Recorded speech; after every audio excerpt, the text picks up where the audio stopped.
we're ready to get started.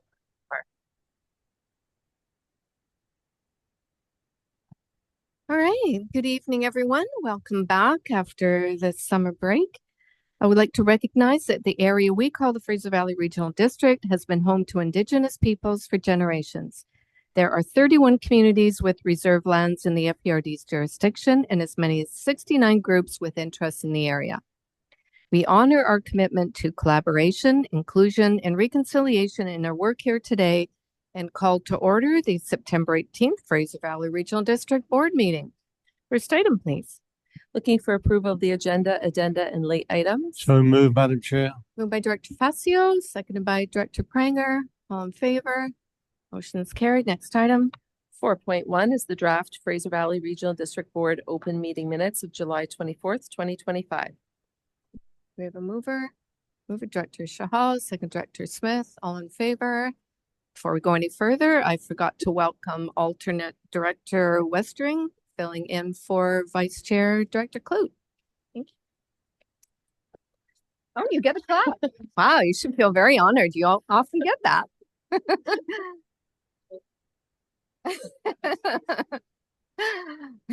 All right. Next item, please. Next is 5.1 and 5.2, which are committee minutes for information and matters arising. Happy to separate either of those. Any discussion on that? Doesn't look like it. Next item. Okay, 6.1 is motion brought forward by Director Davidson, Electoral Area F, regarding the Electoral Area Advocacy Committee. There are two motions. Director Davidson. Moved by Director Davidson. Do we have a seconder? Director Castle. Discussion. Director Davidson. Right. So thank you. Trying to address two issues that have come up on the advocacy side. One is inclusivity. The Electoral Area Advocacy Committee has half the electoral area directors in it. There's really no topic that shouldn't include all of it, all of us in these discussions. So it just makes sense, taken together with motion number 2, that we roll this into the EASC agenda as a standing item. Thank you. Anyone else? All right. All in favor? Any opposed? Motion's carried. Did you wish to move motion number 2? Yeah. Do we have a seconder? Director Castle? Any discussion? No. All in favor? Motion's carried. Next item.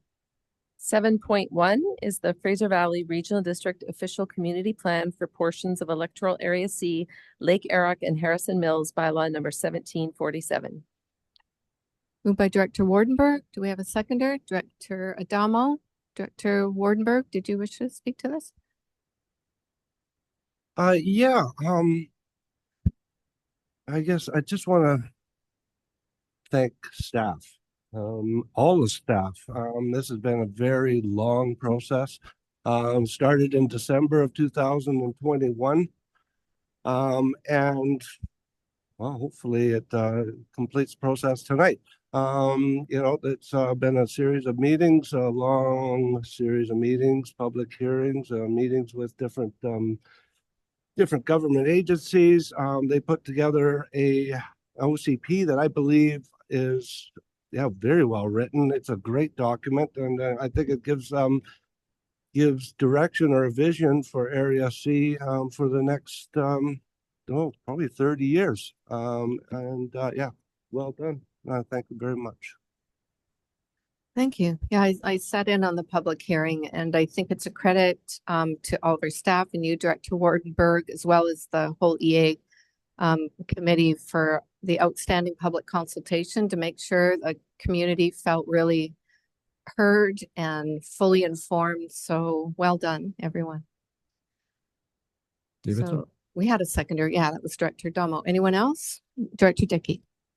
Thank you, Madam Chair. I'd just like to say that our planning staff have carried out a very inclusive official community plan update for Area C and been careful to consult at length with all members of the communities. Director Wardenberg, I know, has put a lot of careful consideration in directing the way forward for these communities, and I wholeheartedly support the direction that he's given us in moving forward with this official community plan update. Thank you. Director Davidson. Thank you. So speaking against the motion, um, and my comments that follow are solely in relation to the Lake Eric neighborhood plan portion of the OCP. Ultimately, I think that neighborhood plan should be carved out of the OCP, referred back to staff for doing that, and just proceed forward without the Lake Eric neighborhood plan today. Anyway, so the reasons for this. So one of the when the OCP, the Lake Eric neighborhood plan has essentially been developed by the developer, and it reflects very well the developer's vision for the area in concert with Skalitz First Nations. But the troubling thing throughout this entire process is there's been no support for the plan by any Lake Eric resident expressed at the public hearing. And in the prior open house stage of everything, in fact, support from Lake Eric residents was wildly opposed to it, is the way I would characterize it. So I fundamentally struggle with signing off on a neighborhood plan for Lake Eric when Lake Eric residents are not on side with it. While nobody spoke in favor, nobody from Lake Eric spoke in opposition at the public hearing stage, and no written submissions were there. I think at this point, the residents have pretty much checked out by it. No Lake Eric residents have expressed support, and that to me is a red flag. So again, you've got a plan that's reflected the developer's vision for the area. When in the early stages, when residents started expressing concerns about the density of this development, rather than going back and saying, okay, well, what lower densities would work? The topic instead changed to, okay, well, what amenities would compensate for having this unwanted density behind you? But again, it's essentially excluded Lake Eric residents from, in my mind, from developing the plan. The other sort of core area for me is feasibility. The developers come outright and said that the development that they had in mind isn't feasible. Once they found out what the septic system needed to be from FERD staff, they basically said, oh, well, we can't do it. So we have this interesting scenario where we're looking to sign off on a plan that isn't actionable, at least not in the near future. And that raises the question is what needs to change for the plan to become feasible, and will it ever become feasible? And we know that Skalitz First Nations, their primary interest in this development seems to be about getting a sewage treatment facility out of it. Well, it's not coming anytime soon, even with approval of this OCP. When you've got a developer who said, we can't develop today. So it's just going to sit on the shelf for a while now. I have to come back to some history. I had a refresher from Mr. Islam earlier today. And a few years ago, the FERD started looking at partnering or developing on FERD dime a sewage treatment plant that would incorporate Lake Eric, potentially Skalitz, and homes on the Harrison Rise property that the number of homes on the Harrison Rise property that would agree with the current OCP designations. And talking to Mr. Islam again, they made a start. They made a high-level estimate as to what the treatment facility would cost, but the work became obsolete when it became known that a developer was coming into play and was looking to and could potentially provide that facility as part of that development. But that takes us back to this challenge of feasibility. So I think we need to consider picking that up again, looking at the FERD partnering with Skalitz on something that works with status quo land use, status quo densities, I should say, simply on the basis that the developer's vision isn't happening anytime soon, and if Skalitz wants it sooner rather than later, they may have to sort of consider alternatives. And the other comment I'd have too is that I'm sure that adopting the OCP as is, there's nothing preventing us from picking an FERD initiated sewage treatment facility up on our own dime anyway. But the only thing I consider pointing out in that case is that it's most certainly going to avoid should involve some kind of land acquisition, and I would imagine that I would hazard a guess that land that has higher land use densities approved would command a higher fair market value than land that has lower densities approved. So by approving higher densities today, you're potentially driving up fair market value tomorrow should the FERD need to acquire land in support of its own sewage treatment facility. I think overall it's just we've got a neighborhood plan that doesn't align to the wishes of the neighborhood, and a plan that's not actionable anytime soon. And that's my challenge with it. Thank you. Director McHonick. Thank you. I'm going to have to unmute myself here. Can you hear me? Yes, we can. Okay. So I disagree respectfully with Director Davidson, and I attended some of the information sessions, and there was some pretty strong debate, and we went through the process, and so my question is, why do we have public hearings if we're not going to follow them? And it's a process, and you know, it was well publicized and advertised, and I don't know how to say this in a way that, so we've had representation from Skalitz. Skalitz are residents of Lake Eric. So to put them distinctly and separate is probably not what we should be doing. They are counted as residents of Lake Eric. And so I think that the public hearing was well advertised. It was done properly. This has been, as Director Wardenberg said, a long process, and everyone's had the chance. So for me as a director, I would be very, and it's not my sense. I mean, any decision that is going to create change in any community is going to have, you're not going to please everyone all the time. There are going to be those kinds of things. But if we don't follow the process, what does that say about us as a board? What does that say about us as directors? So I really feel strongly that if we're doing the process and we're putting the effort in and we're following the process, we need to follow it through and do what I think is the right thing, is based on the staff recommendation that has been based from all the work that's been done and all the processes that are in place. So I would really be concerned if we weren't following the direction of our public hearing. So I'm going to try and sign off on this with, I'm not used to using my phone for a meeting. So, but that's all I have to say on this. Thank you. Thank you. Seeing no one else, I will call the question. All in favor? EA's only here. Any opposed? Motion's carried. Next item. So motion number 2. Director Wardenberg. Do we have a seconder? Director Dickey. Director McHonick, your hand is still up. Did you still wish I'm to? trying to figure out how to get it down here with this phone. So That's okay. If you don't I, want to speak, that's okay. thanks. Sorry about it. No problem. Okay. Director Johnson, your hand went up and then it went down again. Did you wish to speak? No, you're good. You do?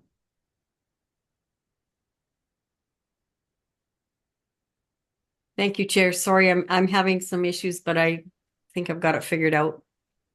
Okay, you're good. All right. Seeing no other speakers, all in favor? Any opposed? Motion's carried. Thank you. Next item.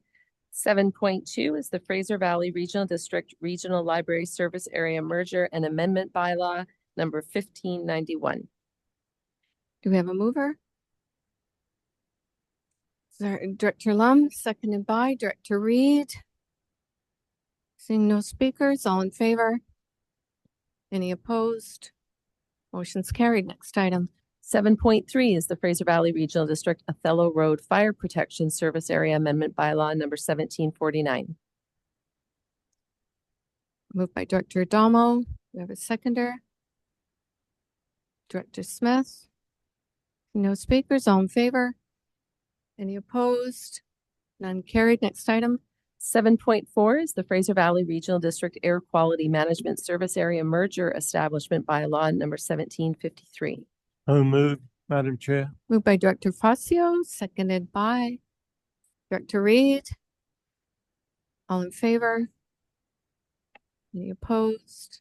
Motion's carried. Next item. 7.5 is the Fraser Valley Regional District Cultus Lake Integrated Water Supply and Distribution System Service Area Amendment Bylaw number 1781. We have a mover. Director Dixon, second by Director Gill. All in favor? Motion's carried. Next item. 7.6 is the Fraser Valley Regional District North Cultus Lake Sewer System Service Area Amendment Bylaw number 1793. Okay, do we have a mover for motion number 1? Director Dixon, seconded by Director Dickey. All in favor? None opposed. Motion's carried. Motion number 2. Director Dixon, seconded by Director Wardenberg. All in favor? Any opposed? Motion's carried. Next item. 7.7 is the Fraser Valley Regional District Parkview Street Lighting Service Area Amendment Bylaw number 1794. Motion number 1. Director Dixon, seconded by Director Dickey. All in favor? Any opposed? Motion's carried. Next item was number 2. Moved by Director Barkman, second Director Dreesen. All in favor? Any opposed? Motion's carried. Next item. 7.8 is Fraser Valley Regional District Cultus Lake Integrated Water Supply and Distribution System Service Area Amendment Bylaw number 1795. And we have 2 motions here. Mover motion number 1, Director Dixon, seconded by don't be shy. Director Adamo. All in favor? Motion's carried. Next item, excuse me, motion number 2. By Director Lowen, seconded by Director Popov. All in favor? And opposed? Motion's carried. Next item. 7.9 is Fraser Valley Regional District Cultus Lake Integrated Water Supply and Distribution System Capital Construction Service Area Amendment Bylaw number 1796. 2 motions here as well. Motion number 1. Director Pranger, do we have a seconder? Director Dixon. All in favor? None opposed? Motion's carried. Motion number 2. Director Dickey, seconded by Director Reed. All in favor? Motion's carried. Next item. 7.10 is Fraser Valley Regional District Zoning Amendment Bylaw number 1799 to introduce a new definition for tourist accommodation unit and permit tourist accommodation uses with interior access. Okay, this is for EAs only, moved by Director Castle. Do we have a seconder? Director Davidson. Seeing no discussion, all in favor? None opposed? Motion's carried. Next item. 7.11 is the Fraser Valley Regional District Electoral Area Commercial Gravel Operations and Soil Deposit Service Area Amendment Bylaw number 1801 and Fraser Valley Regional District Electoral Area Soil Deposit Bylaw number 1802. All right, we have 4 on this one. Moved by Director Castle, seconded by Director Horn. No discussion, all in favor? Any opposed? Motion's carried. Number 2. Director Castle, do we have a seconder? Director Davidson, all in favor? Unopposed? Motion's carried. Number 3. Director Adamo, second Director Barkman. Excuse me, all in favor? Seeing none opposed, motion's carried. And number 4. Director Castle, second by Director Shahal, all in favor? Motion's carried. Next item. So now we move to the permit section of our agenda, Chair Ross, and I believe you have a script in front of you. I do. Pursuant to Part 14, Division 9 of the Local Government Act, this is the opportunity for the FERD Board to hear from the public regarding the one development permit listed on the agenda for this meeting. Anyone who believes that their interests are affected by the proposed applications will be given an opportunity to speak. If you have any verbal comments with respect to these permits and you are joining us by Zoom on a computer or smart device, I would ask you to please press the raise hand function. When it is your turn to speak, you will be asked to unmute yourself. If you are joining us on Zoom by phone, please press *9, and this will notify staff that you wish to speak. When you are prompted to unmute yourself, please press *6. Those of you wishing to speak are asked to begin your presentation by providing your name and address, which will be recorded and form part of the official record. Please limit your comments to 5 minutes and confine your remarks to the application at hand. All right. 8.1 is Development Variance Permit 2025-05 to reduce the interior lot line setback for agricultural buildings at 9466 and 9518 Catherwood Road in Electoral Area G. And I would just remind the board of the 2 items of correspondence that were circulated earlier. All right. Do we have any speakers? Please come forward if you wouldn't mind going to the podium.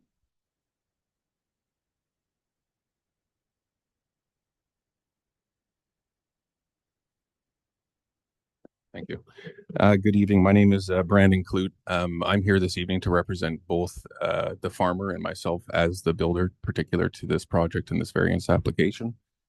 I'm here to, I guess, basically to kind of summarize that I do understand that the current application before us is not supported currently by staff due to previous infractions with bylaw on the property to date, some that post-date to me being in elementary school.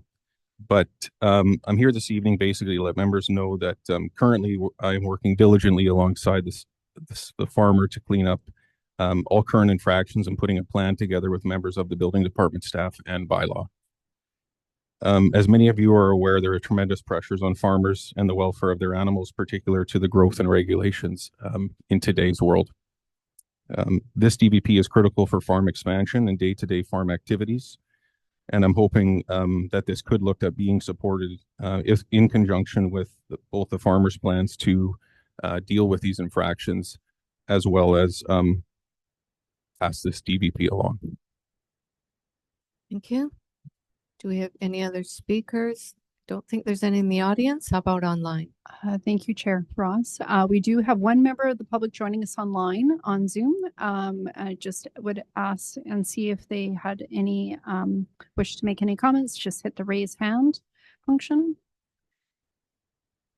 And it does not appear that they have any comments. All right. Do I need to call 3 times on it? Okay, we're good. All right. Thank you. All right, we will move to. So just now there's a motion for consideration or Right. another motion? Yes. Moved by Director Katzel, the motion as presented. All right, do we have a seconder?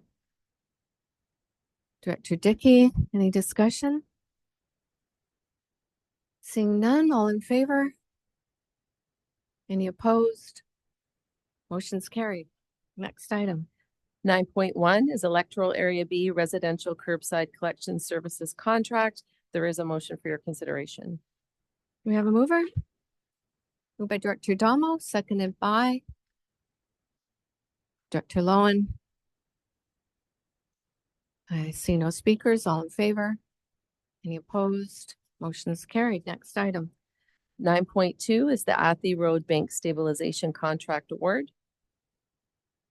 Do we have a mover? Director Castle, seconded by Director Dreesen. Any discussion? Seeing none, all in favor? Any opposed? Motion's carried. Next item. 9.3 is the Chilliwack River Valley Volunteer Fire Department Squad Truck Replacement. There is a motion for your consideration. Moved by Director Gibson, seconded by Director. Oh, I'm sorry, Director McElhonick. Thanks, Director Horn, for pointing that out. Anyone else? All in favor? None opposed? Motion's carried. Next item. 10.1 is monitoring of air quality in small communities using low-cost sensors. I move, Madam Chair. Moved by Director Fascio, second Director Horn. All in favor? And opposed? Motion's carried. Next item. 10.2 is the future of Fraser Valley Regional District X, formerly known as Twitter account. There is a motion for your consideration. Moved by Director Horn, second by Director Pranger. Seeing no speakers. Oh, Director Dreesen. Sorry, I was just reading. This is the X one, right? Yes. I just missed the introduction because I was reading something. Yeah, I did want to speak to it. I'm actually not gonna be in favor of the recommendation. Even with engagement being down, I just feel strongly that using all methods and tools in our toolkit that we can to communicate to residents is important. And for local government, speed matters. And so when it comes to weather events and emergencies, people do still check X for posts, and the media also uses it. It's the only platform that's available to them still. So I think there's still a room for voice for local governments on there. I know higher levels of government use that platform as well. Prime Minister Carney just shared on September 11th his first major projects office. He shared an update there before anywhere else as well. So that's the only reason why I think that it's still worth the investment. So I do think it's something we should keep. All right, Director Gill. Thank you, and to the chair. I will oppose this motion as well. I think we do hear from members of the public how much communication is a priority, and I know there is concerns, but even if we're reaching a few people, it's still better than none. So I won't be supporting this. Okay, Director Horn. Thank you. Full disclosure, I actually am an ex-user, so the reason I'm opposing this is simply efficiency. The reason I'm supporting the recommendation is simply efficiency. I think we have so many different pathways through which we communicate now that it becomes difficult to monitor all of them, very difficult and costly to monitor them. And so I think as a person receiving information, it hasn't equated to more is better. I personally prefer X, and I agree with some of the directors who've spoken about its utility, but it's also replete with so much misinformation that it is one of the most challenging places to get reliable information. So that's what pushed it over the edge for me. If we were seeing the subscribers increasing, it might have been different. But I think my concerns about reliability of information are shared by many of our neighbors. And I think it's the reason why we've seen its stale growth or stagnant growth. Thank you, Director Gibson. I think we should continue. Some of the reservations that have been expressed, I think, can be addressed. And every time we abandon some means to dialogue with our residents, is not a good thing. I have a very minor ex-accountant, and quite a few people come on and view the material that I post, and it's just my way of communicating. So every time we do this, then something else will come along and we'll discard that. And suddenly we'll look back and say, how are we really communicating? And the tragedy, of course, is today that the mainstream media is compromised significantly. And so this would be just one way for us to communicate. And after all, it's not terribly labor intensive. If you're posting on Facebook or Instagram, it's very easy just to also add X to that. So those are my remarks. Anyone else? Okay, well, I will just a couple of comments. I do support this motion, and other than those that have been stated by Director Horn, we don't have a massive communications budget. So we have to make the most of the resources that we have. And so that's why I'm supporting this motion, and we're better served by, there are lots of other ones, and I disagree. Any little bit more that you add that staff have to, different avenues that they have to use, it does add a lot more to their time. Also, I just wanted to point out in the staff report that the X account has dealt with spam on our recent alertable post, where a bot references the emergency in the post to appear credible. So this creates confusion from the people as to whether the comments are genuine or spam. So, and that's much more prevalent on X. So those are my reasons as well for supporting this motion. Anyone else before I close and call a question? No, all in favor? Those opposed? Motion's carried. Yeah, next item. 10.3 is Agricultural Land Commission application for fill at 1162 Iverson Road in electoral area H. Do we move her?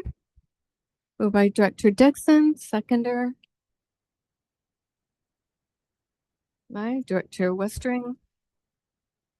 All in favor? None opposed. Motion's carried. Next item. 10.4 is request from BC Ministry of Environment to transition responsibility for Lorenzetta Creek Recovery Works to FVRD. There is a motion for your consideration. Do we have a mover? Director Adamo, seconder. Director Castle. Any speakers? Seeing none, all in favor of the motion? Any opposed? Motion's carried. Next item. 10.5 is municipal director attendance at Southern Interior Regional Economic Summit. There is a motion for your consideration. Do we have a mover? Moved by Director Reed, second Director Smith. Director Smith, you wish to speak to this? Yeah, the reason, so the ETSI board that I sit on only represents area A, B, and District of Hope. But we have got, in the last 2 years, we got 6 grants out of them. You know, quite areas that has Director Johnson there. Well, it was a failed one, and we managed to get it again because community futures and everything else. So I think it's really good for some of these little ones we get for our area to attend and stay connected. So I think it's not a huge dollar, but we're getting a good return on this. So Thank you. Anyone else? No? All in favor of the motion? Any opposed? Motion is carried. Next item. Next is our consent agenda, which is 11.1 through 11.4. They're there for your consideration. Anyone wish to pull out of there? No? If not, then a motion for 11.1 to 11.4. Moved by Director Dickey, second Director Wardenberg. All in favor? Any opposed? Motion's carried. Next item. 13.1 is the 2024 corporate greenhouse gas emission reporting. All right.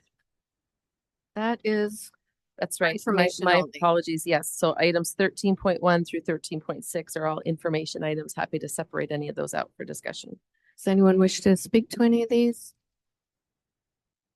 Director Horn? Item 13.4, Madam Chair, is the one I wish to speak to. Okay. Thank you for this summary of the engagement. I think it will be very valuable and perhaps belongs on an advocacy committee agenda or a resolution sometime this evening. But I think it would be very useful for a joint letter for all of the communities, those that are members of the FERD and the First Nations communities along this border, to write to the Minister of Transportation and Transit and to BC Transit, encouraging them in the next budget year to treat this route as a priority. Not only does it tick the box, of course, of accessibility between the rural and urban interface, but it also is a critical part of reconciliation efforts because it means a huge difference in access for First Nations communities along that corridor. So I don't know, Madam Chair, whether we have some time, so it may not need to be a resolution this evening. We could put it on an advocacy agenda. I could make that a resolution here this evening. I'll take your guidance on that. All right. Ms. Kinman, do we have, I think we have a few items Yeah, I for don't the think we advocacy. need to have a motion for that. We do have a meeting already scheduled in the calendar for the Intergovernmental Relations Committee, so we'll just take that as staff direction. Perfect. Thank you. Great. Thank you. Any other items anyone wish to speak to? Director Adamo. Thanks very much. Just with respect to 13.3, the mapping project, thanks very much. It's an amazing document and I look forward to going through it more. I'm just curious in terms of the implementation, how soon that occurs within area A and B.